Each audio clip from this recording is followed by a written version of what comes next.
अभिवादन स्वीकार कीजिए दोस्तों नासिर का। दोस्तों आज की एक कहानी, समस्या का समाधान।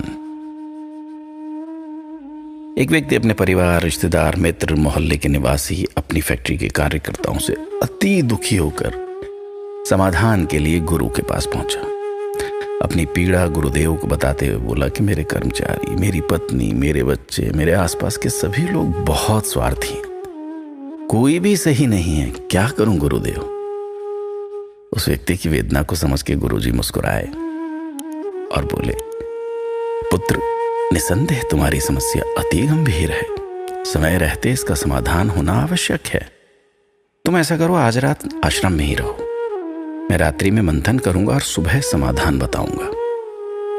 चूंकि उस व्यक्ति को अपने गुरु पर पूरा भरोसा था, उसने आश्रम में रात्रि विश्राम की बात स्वीकार ली और आश्रम के निवासियों के पास जा पहुंचा। भोर की पूजा अर्चना के बाद अपने अन्य शिष्यों की समस्याओं को निपटाकर गुरुजी ने अंत में उस व्यक्ति को अपने पास बुलाया। एक रात आश्रम में बिताने के अनुभव को भी वो व्यक्ति अपने गुरु को बताने से रोक नहीं पा रहा था और बोला, गुरुदेव, आपके आश्रम में भी स्वार्थियों ने अपना डेरा जमा रखा है, हर कोई आपसे कुछ न कुछ चाहकर ही यहाँ रुका है। गुरुदेव ने उसकी हर बात को गंभीरता से सुना और अंत में कहा, मैं एक कहानी सुना रहा हूं, उसे गंभीरता से सुनना। इस कहानी में ही तुम्हारी समस्या का समाधान छुपा है।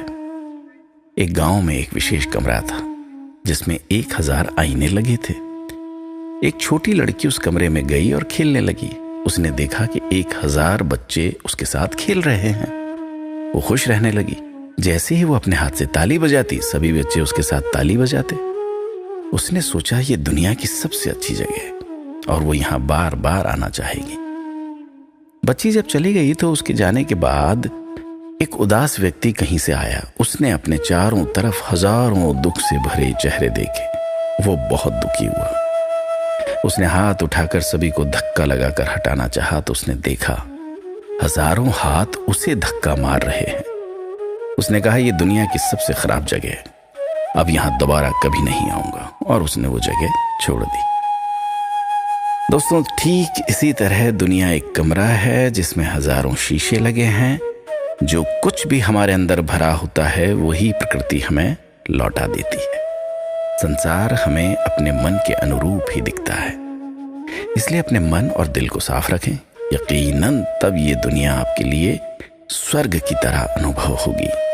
संसार को सुधारने की आकांक्षा रखने वालों के लिए सबसे पहले आवश्यक है, जरूरी है कि हम खुद में बदलाव लाएं, सुधार करें। संसार अपने आप सुधर जाएगा, है ना। अपना ख्याल रखिएगा।